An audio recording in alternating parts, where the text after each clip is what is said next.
What's up, everybody? Welcome back to another episode of Forget About It Fridays Unfiltered, the show where we bring on the real deal hustlers, entrepreneurs, and go getters who are out there making moves, building empires, and turning their passion into power. I'm your host, Paul Italia from Forget About It Junk Removal, and today we've got a killer lineup you don't want to miss. First up, joining me again is my co host, the man himself, Kevin Hess, accomplished author, business coach, and owner of Survivor Junk Removal. Kevin helps business owners level up their systems, mindset, and marketing, and he's co piloting this conversation with me today. And now, our special guest, the queen of referrals herself, Nicole Humber. Nicole is the owner of Bravor Restoration Company, a powerhouse in the restoration industry, and one of the most inspiring entrepreneurs I know. She's helped generate over $2 million in closed business through BNI, leads by example, and continues to scale her company while building a culture rooted in purpose and professionalism. We're diving into Nicole's entrepreneurial journey, how it all started, how fitness plays into her business mindset, and how she built $1 million referral machine. So grab your coffee, get ready to take some notes, and let's jump right into it because when it comes to business, growth, and leadership, Nicole's story is one you don't want to miss. Welcome, guys. So, what is up, everybody? Not much. Good. I'm happy to be here. How are you tonight, Nicole? I am fantastic. It's Friday. Can't complain. Yes, we can complain on Fridays because we got to be up at like 6 a.m. We got our BNI morning meetings every Friday. And it was a packed day of meetings for me and just really, really busy. But I love finishing the day off on a positive note with a great podcast with some great guests. So before we kick Hell yeah. into your background and all, I just want to shout out the couple of people in the chat. We got Canada in the house. My man Richard representing Canada. What is up, brother? We got Steve from Junk On, Junk Off. Drew from Vegas is in the house. My man. My man Cisco representing North Cal. My man North Bay, Ignacio, and we got Jamie, the most positive person in junk removal alive.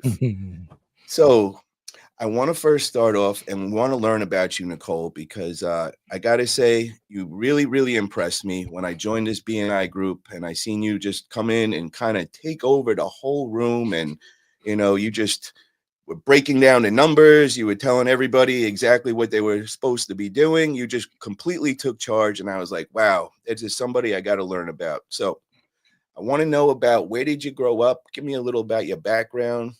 Just anything interesting that I might not know yet. Well, that is, I don't know how interesting it is. I was born in French Camp, so like Stockton, that area, and I lived with my dad, and we moved around a lot. So I've lived in Stockton, Manteca, Modesto, all of the fun ghetto areas. Woo woo. Um, and then I moved in with my mom my freshman year of high school, and I went to Cloverdale, which is like polar opposite, like Clover Tucky, little farm town. I remember like people like tipped cows as fun, and that was weird.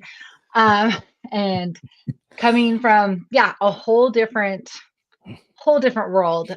So went to Cloverdale, and that was real fun. I like everybody went to school there together their whole lives, and I was just like this newbie, and I like never got to play sports, but I love sports, and I tried out for cheerleading because I was like, oh my god, this would be a really great idea to like get to know people and like have some fun, and like it's Cloverdale, so why like I should be able to make it. At the end of the cheerleading tryouts, they're like, so we think you would be a better mascot than actually doing Oh. cheerleading. So I was like the only person who didn't make the team in Cloverdale. And so sad, so sad. But I survived that heartbreak, and my ego and my head just went down, and then just like So tell wanted me to get out about of Cloverdale.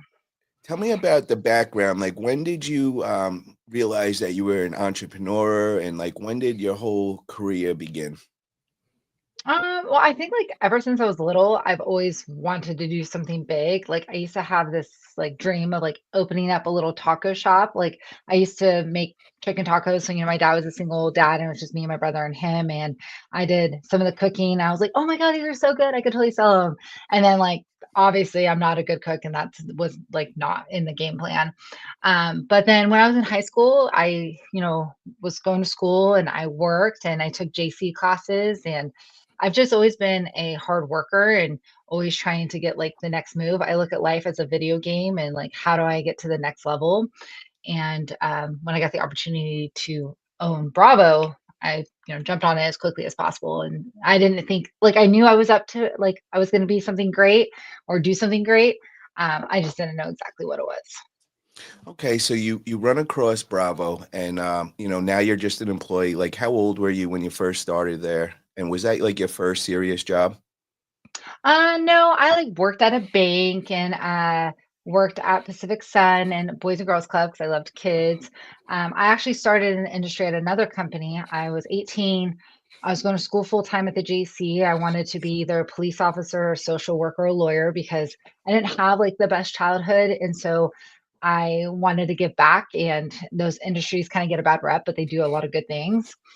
And I started off as a receptionist at a company called K2 Environmental. And I remember helping somebody because they had a fire, and I was just like, "Oh my God, this is so cool and so fun!" Like, okay, not cool to have a fire, not cool to lose your house. No one like get upset at me, but it was really cool helping somebody that like I really didn't know what I was doing, but I was just there and helping. And so I soaked in all the knowledge I could from that company, and unfortunately, it's fortunate because I have a son from it, but I got pregnant. Owners were Jehovah Witnesses and they were not down for the whole like not married and having children. And so when I came back on maternity leave, my position was replaced and I went off and started doing something else. And a guy I worked with at K2, he started Bravo and he's like, Nicole, you were so good at this. I loved working with you. I swear I'm not one of those bad people. Will you help me build Bravo up? I was like, yeah, sure. I mean, I was working full time at a landscaping company doing bookkeeping. I had a newborn baby, Austin, and I was going to school full time because I was like, oh, I guess I'm going to be an accountant now. Like, I have to do something. Like, restoration is not in the world. So I went back to school full time, and then I was helping him. And so I was doing all of this, and then I went and started working full time with him and helped him grow his business. And then he, in January 2016, was like, Nicole, I no longer have the desire to do this. I think you would do a better job. Can you find the money and you can have the company? And I'm like, fuck yes, excuse my language. But like, I was like, I could do this. And then I did Now, everything I could to find money and did it. now, how old were you, and how many years in were you working there for? I think I was 25 when that Okay, happened. And I had started at 18 so in the 7 years. industry. Yeah. Okay, so the guy that owned Bravo, was he kind of like a mentor and somebody that inspired you? Um, I don't know how to respond to this. I really liked him and we were close, but I tend to look at everybody. I don't look at anybody like I want to be like them. I look at everybody's mistakes and I'm like, I don't want to make those mistakes. And so I don't really Mhm. have mentors so much. I just kind of look at everyone's failures and I'm like, oh, I don't want to do that. Um, so there was a few things that he had that I did not want to do. Ah, okay. And at first, I want to say a couple of people in the chat. What's up? We got Heather tuning in. How you doing, Heather? Heather's over from Pengrove. Met her over on Nextdoor. Great person. Triple G in the house. What's up from SoCal? How are you? We got Jenna in the house. Best boss out there. Okay, from Bravo, I'm assuming. Go And we Jenna. we got the Petaluma painter in the house. Thank you for tuning in, everybody. I appreciate it. I always love Nicole's honesty. Wow, she's got a bunch of her friends and family in here. Nice. So, Nicole, when did you realize, like, becoming the owner of Bravo? Like, when was it like a thing to you? When did it like hit you? Like, all right, I'm ready to take over this company. Like you realize, like, I'm going from employee now to owner. Well, I still remember the day he came into my office and told me that he lost the desire to run Bravo and that I need, like, if I wanted it, he thought, I could have it. And I still remember the thought in my head was like two things. One, like, fuck yeah, I can do this and I'm going to make it happen. And then the other thought was like, it wasn't, the company wasn't, didn't have the best culture and it was a little bit toxic. And I remember begging people to stay there and like just like do it with me, we're gonna be fine, like let's get through this. And like we even had moments of like maybe we can open up a company in Texas, and that was a very bad idea. But so like my thought was like I gotta save these people's jobs, and like I talked them all into like staying here to do this with me. And then at the same time I'm like I felt like bipolar selfishness because at the same time I'm like hell yeah, I'm gonna prove that like you don't have to have a daddy give you the business. You don't have to have your husband do it. Like, you don't have to come from money. Like, you can have something great just based off of hard work. So, at that very moment, I mean, the moment he gave me the opportunity, I knew I was going to do it and I was going to do anything I could to make that happen. And it took me 6 months. And I also knew that sometimes he would, like, I was afraid that he would change his mind or, like, oh, never mind, like cold feet. And so I pushed and pushed. Like, I got as a lawyer, I took my contractor's license. I literally did everything humanly possible to make this happen. And July 2016 was when the official I was 100% owner. And that was my doing of pushing and naive as hell and like so many mistakes. And I would not recommend anybody doing what I did, but I made it happen. I totally recommend doing what you did. That's what 99% of the people don't do. You Yeah. want to do that. You were a go-getter. Most people would have been scared. They would have let their family and friends talk them out of it and say they're not ready. And you were just like, hell no, I got an opportunity right now. I'm not letting it pass by, and I'm going to jump on that. Kevin, after hearing that inspiring story, what's going through your head right now? Well, I mean, I'm all about the hustle and the hard work, and I'm a big fan of that. And also, sitting here thinking about great cow tipping stories and and tips and that. I'm from Nebraska, so I know about it.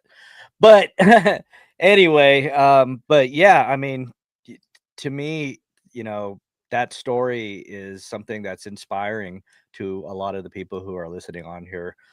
There's a lot of entrepreneurs on here who had the courage and to in the balls just to jump in there and do it. It's not easy.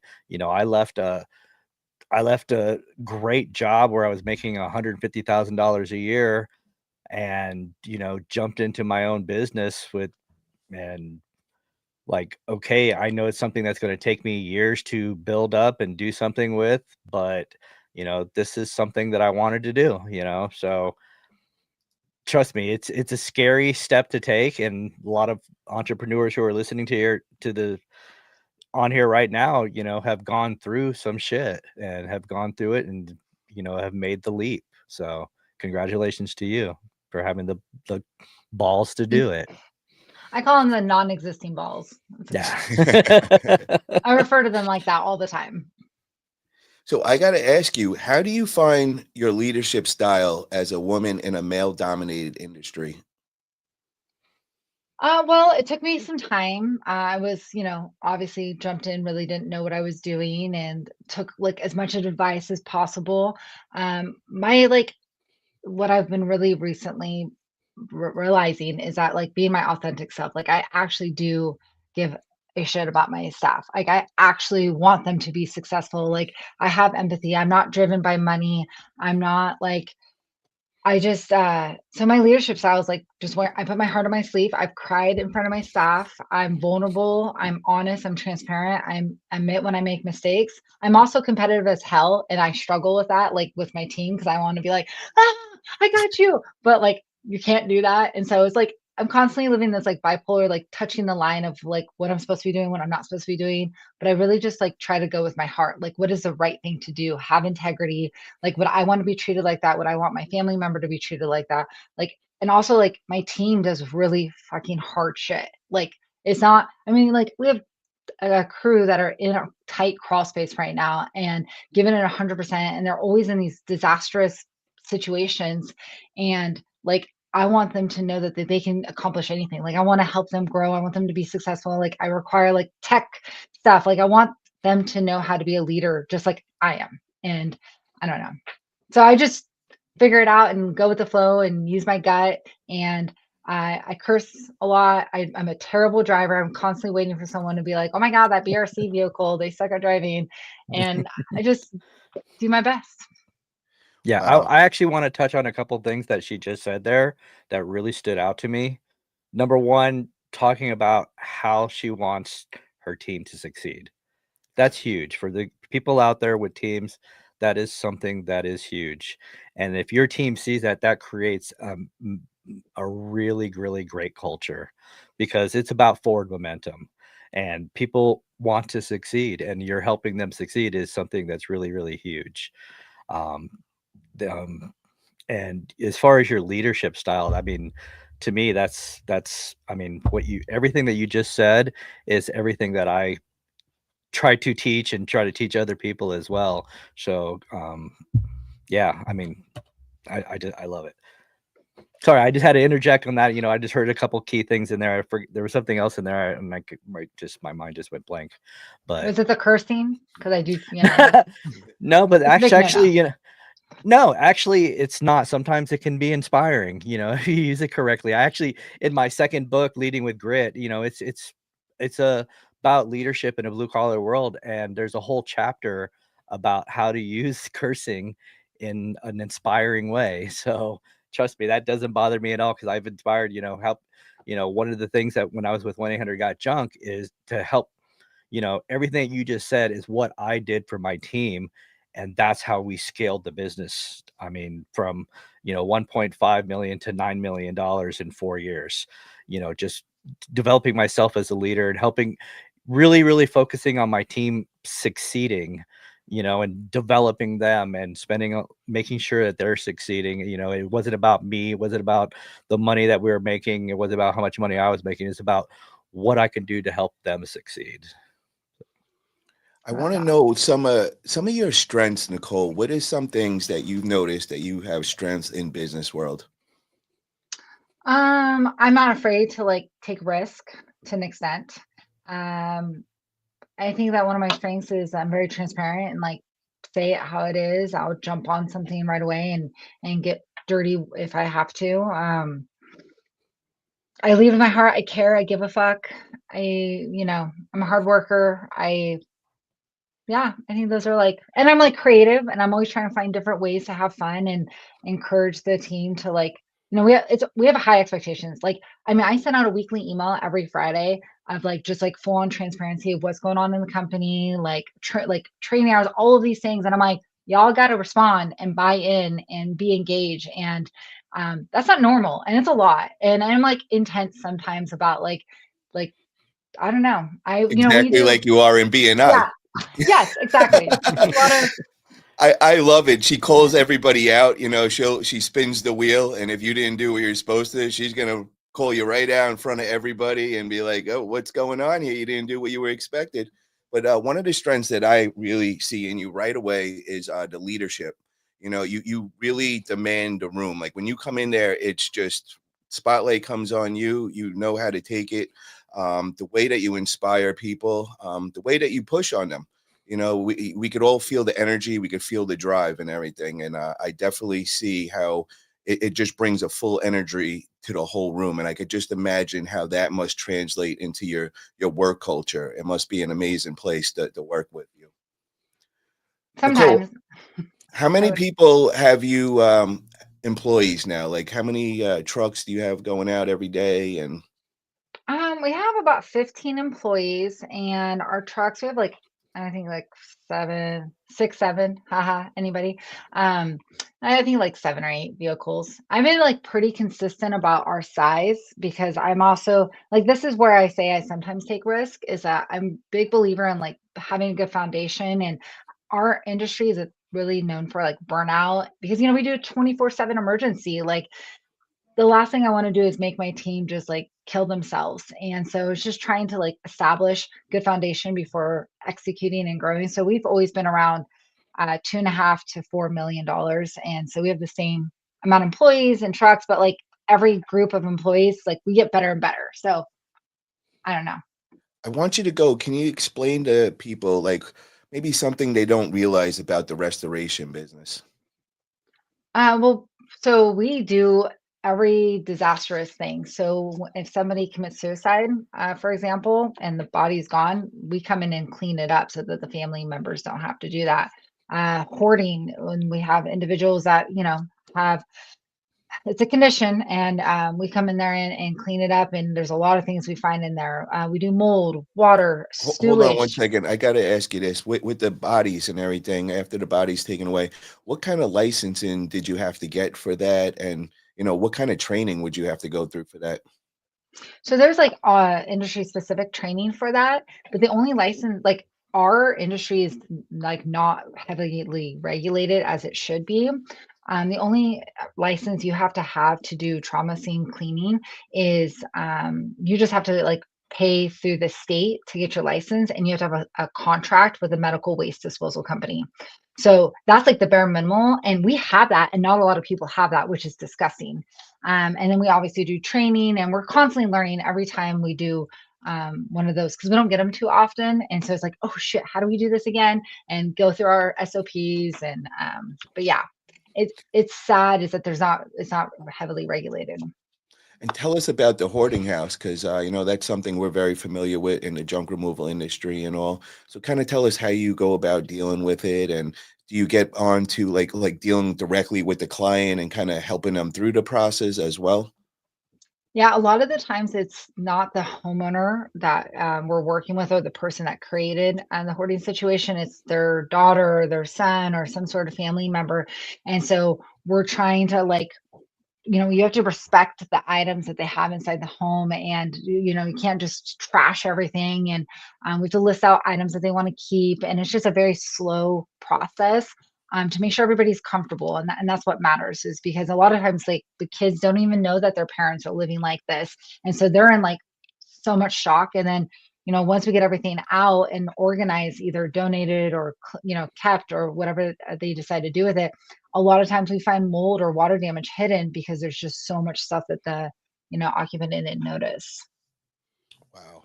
That seems like a real intense job. And I know with mold and everything, I was actually in like an apartment when I think I was like 2021, and the whole complex had black mold inside the walls, and there was like a whole big class action, and actually was on the cover of New York newspaper for it. That was like the main apartment in there. And I remember it was such a big thing, and you had to have all special licensing to get in there. And so how do you like go about dealing with like black mold and all, because that's life threatening and all.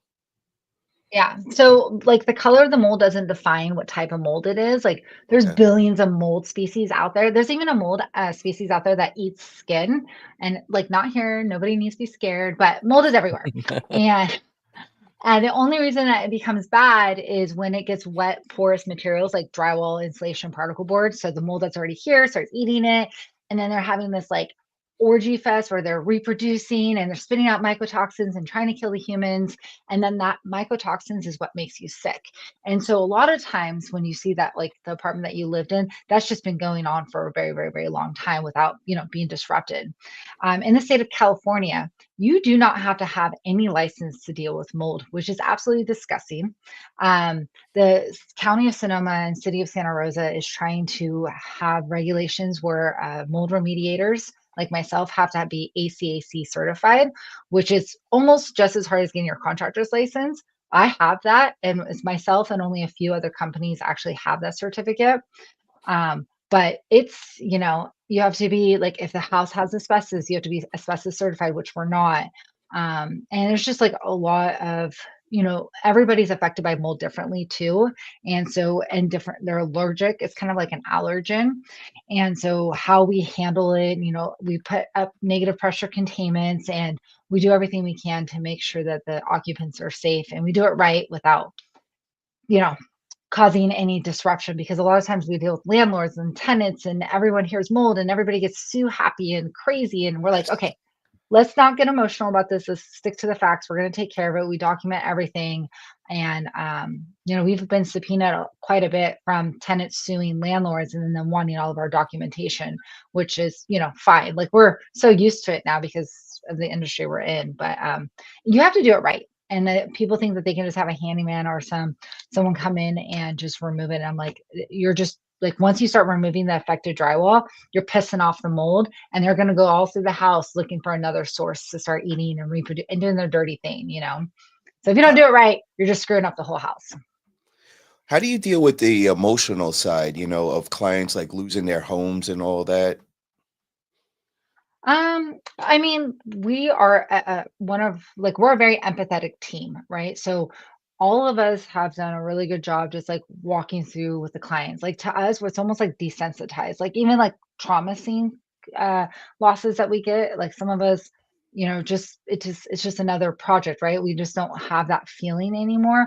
But what we can have with the clients is like it's their first time, right? And so we can still get down into those emotions with them, walk them through, give them that clarity, and making sure communicating with them in a way that they want to be communicated with. Right. A lot of times, some of our clients are just super pissed and they're mad at the world, and we're an easy target, and they take it out on us. And instead of, reacting to that and freaking the fuck out on them, which does no good, we handle in cool, calm, collected manner and keep everything. And, we stay calm so that the clients can stay calm. And it's got to be hard, I would think, like during the fire season and all that. What was like some of the craziest situations that you've had? You being in North Cal with the crazy fire seasons we experience. Well, the 2017 Tubbs fire actually saved my business. So when I bought the company, the previous owner took a chunk of change, like actually all of the cash. And because I bought the stock, I got sued from previous things that the previous owner had done. And so I had ended 2016 in a deficit of $865,000. Um, I know, disgusting. I hired a lawyer and a consultant, and they're like, "What the hell did you buy, Nicole?" Um, so I miss payroll for myself. I never miss a payroll for my staff, but it was a really hard year, the end of 2016 coming into 2017, and we just scraped by. And then October 2017 happened, and it was the Tubbs fire for all of us locals. And that was just like none of us had ever experienced anything like that before. I was evacuated. I live in Wikia. All these people lost, my friends lost houses. Like, it was just chaos. And I remember I had met a friend that owned a restoration company in Santa Barbara, and he had called me when the fires happened. He said, "Nicole, what the fuck? You guys have hell. Like, what are you going to do?" And I was like, "One, I don't even know. I've never cleaned from a fire before, right? Because we don't do rebuilds, but all the homes that were around the houses that burned down had smoke damage." Yep. And he taught me how to clean homes from smoke damage in 2 hours over the phone. And then I went and taught my staff, and that single-handedly saved my business. And so, it was just all about communication, setting expectations for the clients. We had a waiting list, and, we just did the best we could. And I think everybody was pretty happy for the most part. And we learned a lot from that fire. And then when Kincaid fires happened, we just did it again. And it's just like walking through people, because even if they didn't lose their house, it is quite traumatic having that much smoke damage in your house, and then like having to evacuate and all of the unknowns that are come with it. There's just so many emotions that people didn't even realize that they were having because of it. So all we could do is just one step at a time, and walk them all through it with clarity. Yeah, I know very well about that. I'm also in the marijuana industry, and we got hit really hard with that because you didn't even have to get hit with the fires. If you were within a few miles, the wind blowing in your direction, all the marijuana was just sponging the smell, and it would smell like barbecue after that, and everything would just have to be thrown out and all that. So many people were losing everything, all their grows and all. It was pretty traumatic in the marijuana industry as well. Yeah. So now I want to make a switch over and talk about you as the B&I superstar that you are. You've generated over $2 million in closed business through referrals. What's your secret sauce? All right, Paul, don't be mad, but it's actually $4 million that I've Oh my given. God. Yeah. Not to Wow. correct you, but let me brag about it for a second. Um, you know, Brush No big that deal. shoulder off. Yeah. No, it's just like part of my nature is like I love giving. Like I love helping people to be successful. I love I love business. And so when I meet people who are trying to grow and they're good people, it's like, I just look out for ways to refer them. And so giving business, I don't do it like in hopes that I get business. It's just like I love being a resource. I love having people that I can help other people with. So it's I just kind want of to tell you natural. guys in the chat, an absolute beast. I mean, every single week she's setting the record in our group. Like it's just like the big joke now. Like Nicole, we know is gonna win something for that week. She sets every record in the chapter. It's absolutely nuts. Like you can't even imagine how she could run her own business but still have time to do all this with BNI. What mindset should members adopt to truly get results from BNI? And not to like drink the Kool-Aid of BNI, but it is a Kool-Aid and it's the giver's gain. Like you have to go in not expecting to be receiving anything and take like it's a commitment we're making. Every Friday morning we're there. We're trying to grow our business. And so if you're just there to show up and think you're just going to receive, like that's just not going to happen. And so having that mindset of like, this is my commitment. I'm here for it. I'm going to show up, do the rules, right? Like there's certain things that we have to do. It's not that fucking hard. And I'm going to just try to give as much and help as much as I can. So Yeah, so guys in the junk removal industry, I was talking to you guys last week about this because I seen in the Facebook groups, a lot of people were talking down on the BNIs and say it's a waste of money, it's not worth it for junk removal, it's too expensive. And I just was like, totally, totally wrong, guys. It's a matter of what you're putting in. If you're one of those guys with social media and you're really not active on it, and maybe you put out one post and you expect that's going to change the whole business and all that. Well, that's kind of the same thing with BNI. It's whatever you put in. So if you're just going to do the least, you're not going to get anything out. You have to be very active. It's like having a part-time job. You're going to do a lot of stuff, but the more you give, the more you gain. And it's a really, really good concept. I'm really falling in love with the culture. And this BNI group that I joined, it is 42 members. And I mean, the energy is just next level. Everybody's on it. And it's also really cool when I was with some clients today and I was explaining, I was like, I got a guy for every industry you got, so they started throwing, and right away, boom, I got this person. I got this person. I'm sending them referrals. These people are looking at me like, oh my God, everybody. It's another asset that you could just bring to people. So you're like that one-stop person that, I could just call up Paulie and you'll have 10 people here and, really quick. So I really encourage guys if to get into BNI, learn about it, take full advantage of it. Also, Nicole, I want to learn what other kind of networking do you do like locally in the community? I've done like various things. I was a PTO president one couple years because I just wanted to prove to everybody that you don't have to be a stay-at-home mom to be a PTO president. Um, so a lot of my motivation is proving people wrong. I've coached sports. I've coached my youngest in his soccer and his baseball, and I've coached my oldest 1 year in baseball. And then I'm on the North Coast Builders Exchange board. I did Leadership of Santa Rosa, which was a 2-year program. And yeah, I just kind of like pitter patter anywhere. I struggle with commitments. Like BNI is like the thing that I've committed to the most. Because I get bored. I do have ADHD, so it's like, and I just yeah. And I'm also a vibe person, so I've been with another group that was heavily about the trades, and it wasn't my vibe. And I don't want to waste my time. I'm all about efficiency as well. So Don't forget the big move you just did recently. We just uh, got a big billboard up, and Nicole's on that over in Windsor.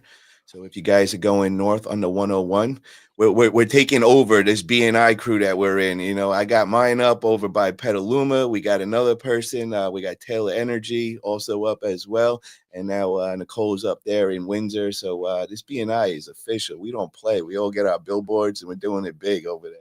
So yeah, and that's all Paul. Like he was like, I'm getting a billboard. I'm like, I should get a billboard, and 100% because Paul got a billboard, I got a billboard. But you Hell know yeah. what I got to say? Like, I see a lot of the same characteristics in you as me, and you really impressed me because when you say you're doing some, it's really happening. I didn't believe you when you said it that day. You're going to get a billboard. Next thing you're sending me the proof, and I'm like, oh my god, that's a move that I would do. That was quick. Holy crap!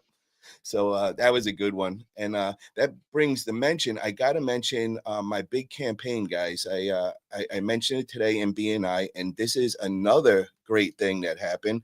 I just asked if anybody could get me in touch with the local food banks and all.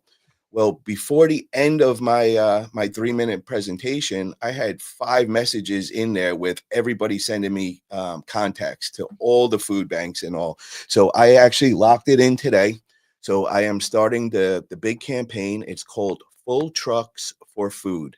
And what Forget About It Junk Removal is doing is we partnered up with SF Marin Food Bank over in San Rafael. And every full truck that anybody orders through us, we are going to donate $100 to the food bank. And we're doing this until December 19th. And that date means a lot to me. It's also was my grandmother that passed away. That also is my inspiration of starting Forget About It Junk Removal.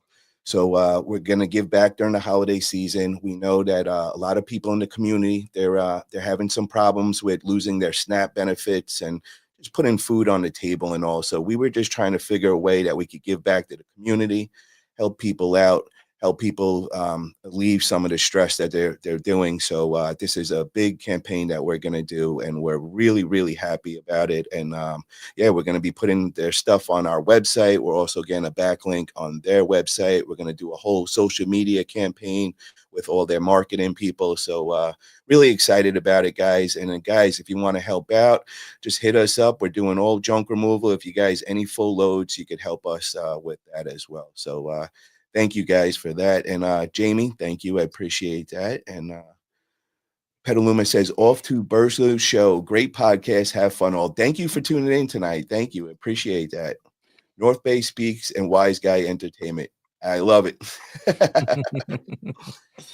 So, Nicole, before we call it a night, I just wanted a couple of questions for you. I wanted to know, what is the overall goal for Bravor Restoration long term? I hate that question. I like struggle. Like, so when I bought Bravo, one of my goals was taking my entire team to Disneyland for our 10-year anniversary. Wow. And July 2026 is our 10-year anniversary. I have it all planned. We're going to fucking Disneyland, and I'm so excited. So like, I don't even know after that. I'm like, okay, now they've done Disneyland. I don't know. I actually like, I want to like make it a place, and then just like where we're going to, it's just like where people want to work there. They're like proud of what they do. They make good money and they can afford to live in Sonoma County. And we have a sustainable company that helps people in our community. And it just like does its thing. And so I don't even know if that's like a real, I know, close your ears, Kevin. That's like a terrible business goal, but I just, I don't know. That's kind of where I'm going. What's a good book or audible for business entrepreneurs that you would recommend? I really like all Patrick Lencioni's books because they're like fables, and he does like the 5 dysfunctions of a team, and I just read the 5 temptations of a CEO.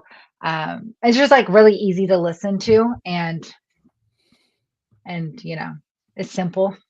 I like simplicity. Don't overcomplicate the thing. Like everything should be fucking simple, and he keeps it simple.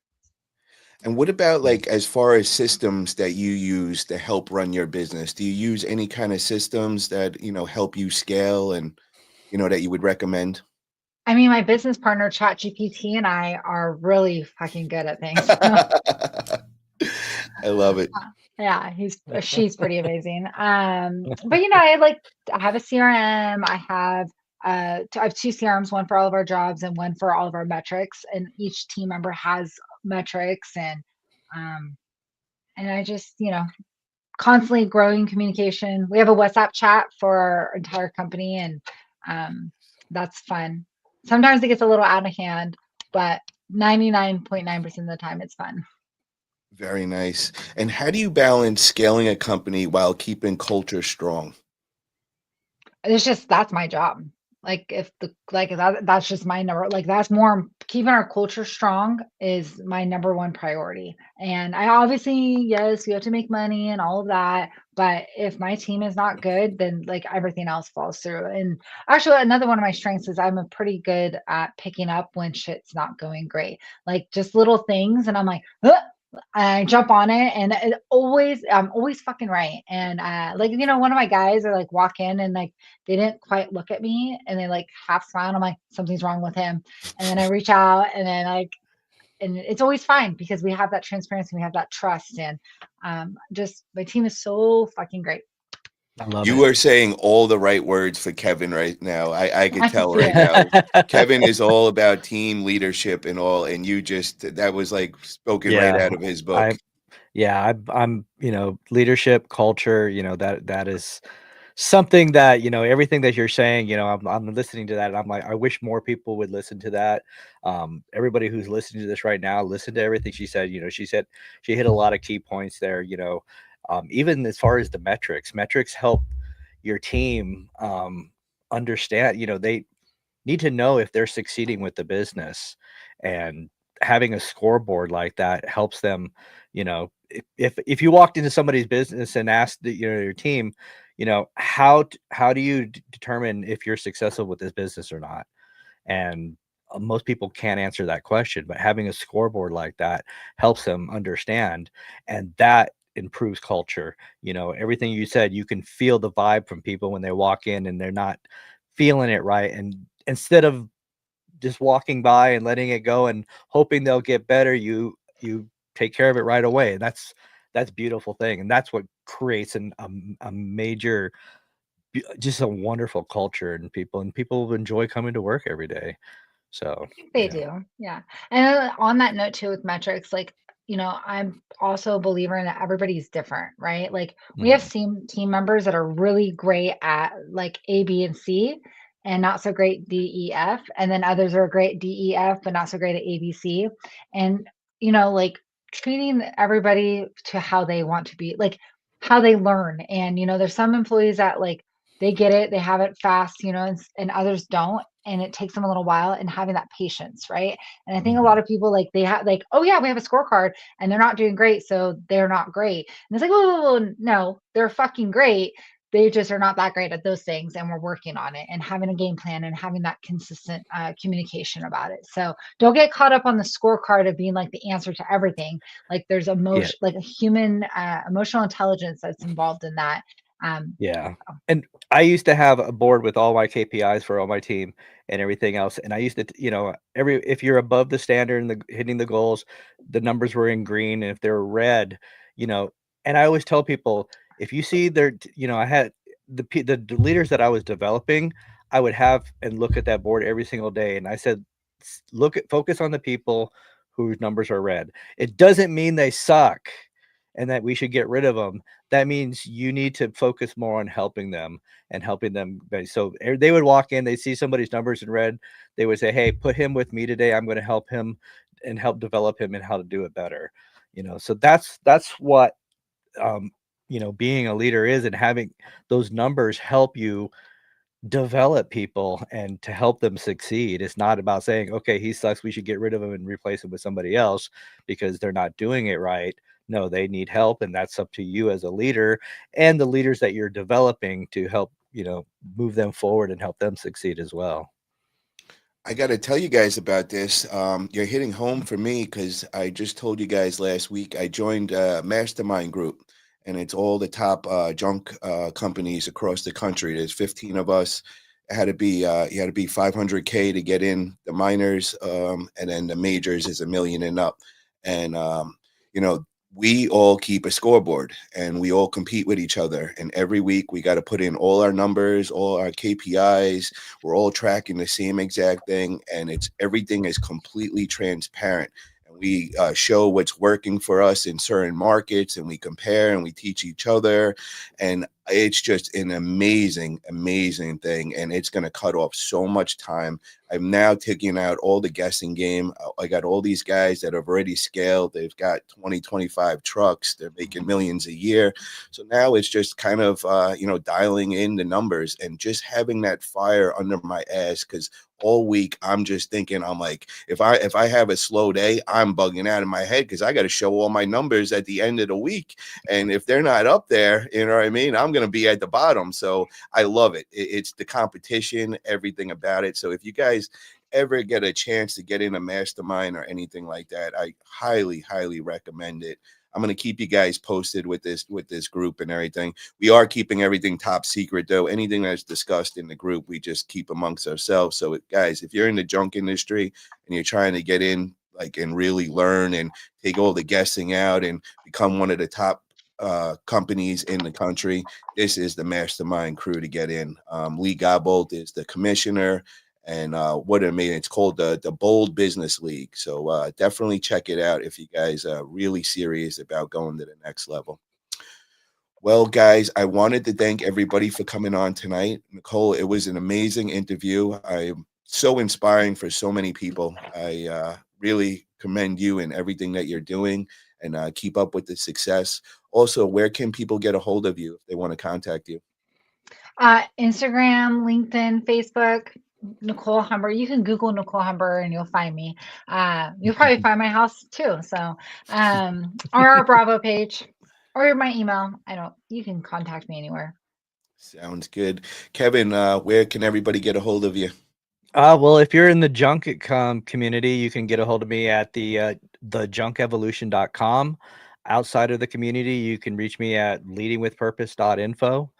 Other than that, you can just find me hanging out on Facebook every once in a while and go from there. Sounds good. Well, thank you guys again, everybody in the chat. I really appreciate it. If you haven't already, please hit that thumbs up. Helps us get in the algorithm. And we'll be back next week, Friday, 6 p.m. We have another great entrepreneur coming on. We have Crystal Javier from our BNI group. It's going to be a really good one. And we'll also be going live during the week. I'm going to make sure to go live 2-3 times. So, we're going to get more active on this channel as well. I'm going to keep everybody up to date with our whole campaign, full trucks for food. If anybody wants to get involved, please hit me up. We'll definitely help you out with that. Also, it said, Jazz Money says, thank you all for the great inspiration. You all are doing great work. Thank you for that. Appreciate that. My man Cisco, great interview. As always, appreciate you, Paul and Kevin. Have a great rest of your evening. Appreciate you, Cisco. Have a great night, everybody. See you guys next week. Remember, forget about it.